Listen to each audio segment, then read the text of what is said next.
you're a vineyard pastor. Mhm. Tell us about where you are and your church and some of that stuff.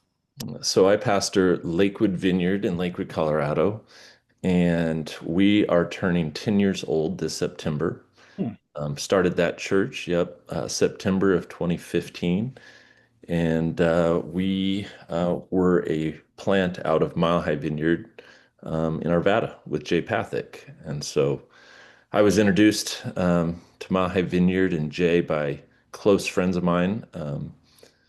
Who, as I was dreaming of planting a church, they're like, "Well, you need to meet our pastor." Hmm. And we'd actually been in the Philippines as missionaries for 2 years prior to coming back. And I tend to say that God sent me across the world so that it opened my heart to planting a church back home. Hmm. And so in our time in the Philippines, we worked with church planners. I also did surf ministry. So that That was fits. like That fits your last name somehow. That's right. Yep. I coined our missions work endless summers mission. Okay.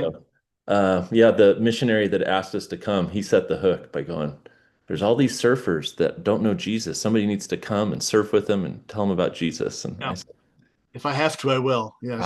I could do that. See, if So that were me, somebody's saying there's a lot of Scrabble players who just need someone that likes Scrabble. That's right. one a little slight difference between you and me. Did you know I grew up in Lakewood, by the way? I don't know if you were aware of that. I don't know if I did. Yeah, I graduated Lakewood High School back in 1981, Oh, which was probably okay. 20 years before you were born.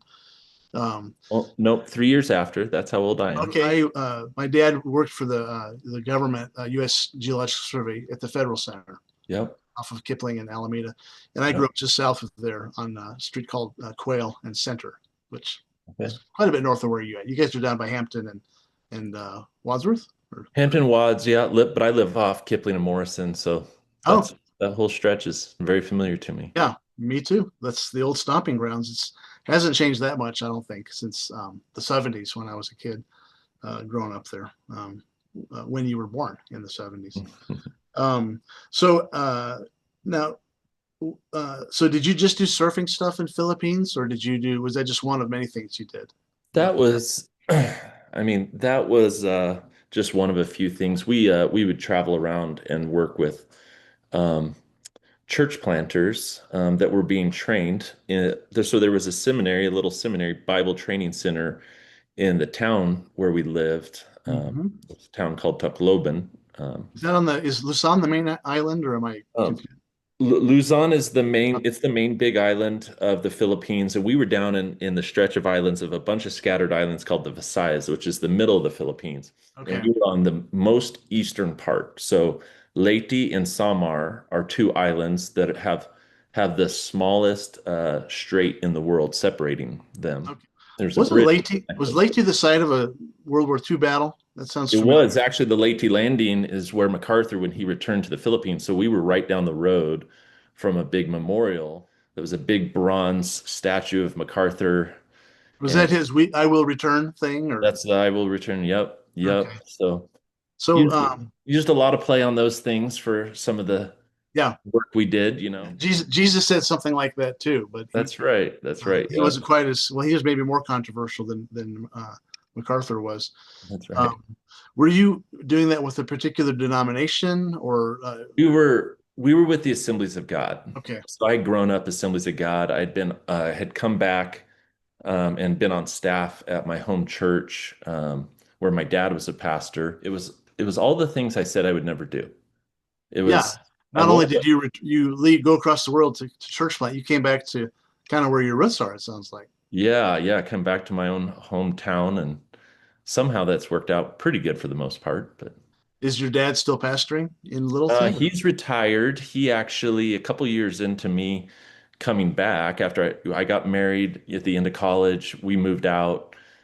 And then he actually resigned and became a state representative for a handful of years. And then he was the executive director of Teen Challenge. Oh And wow. then ended up in Fort Collins and was a city council person there. But they moved to Georgia, and he's still active in leadership in the church they're in there. But Hmm. yeah, I actually had him preach just a couple weeks ago, Hmm. when That they're must have been awesome. It was fun. It's always That's fun to have them come do He that. must be sort of entrepreneurial or really gifted or something. You don't hear a lot about pastors transitioning back and forth between a political career. Yeah, yeah, it's pretty unique. I think the biggest win is that I loved and followed Jesus, that I married well, that I gave him grandkids, and that I was doing, I think the fact that I was in ministry, I think thrilled him. So I've always actually told my dad, one of the things I've said, and I've had conversation with him, I go, Dad, I was like, we're multi-generational AG, but I was like, our home church, the way you led and pastored and your ethos, you were more vineyard than Hmm. AG. And he's like, yeah, you're probably right. Yeah, that didn't make him mad or anything like that. No, no. Have you gotten into Frank Laubach at all? Game of Minutes, Letters of a Modern Mystic. Are you familiar with? I have heard of him. Because he was in the Philippines. I think he Okay. was over in the western side, though, Okay. some island that was predominantly a Muslim. Okay. That might Faith. have been down south in Mindanao. I might have to revisit his stuff. Yeah, he's brilliant. I was introduced to him through some of Willard's stuff. Mm. Just this whole concept of regular interaction with God through a discipline and how that can change your life. So, Yeah, I think in that season I was praying, I'd spent a lot of time around the southwest part of Denver praying about location, what would it look like? And I had a strong sense I wanted to have a strong sending church mhm, that I'd be connected to and that there would be relationship and ongoing investment. And I just didn't see that happening in mhm. AG. Like when I looked at the options, that Yeah, just wasn't, it didn't feel like it was in the cards. And I was also doing a lot of reflection on my own personal values, convictions, who am I, and it was a conversation actually as I got introduced to the vineyard, and my wife had spent time in a vineyard church in high school. Yeah, as I was coming to terms with things and really exploring, planting a church as an extension of Mile High Vineyard, this mhm.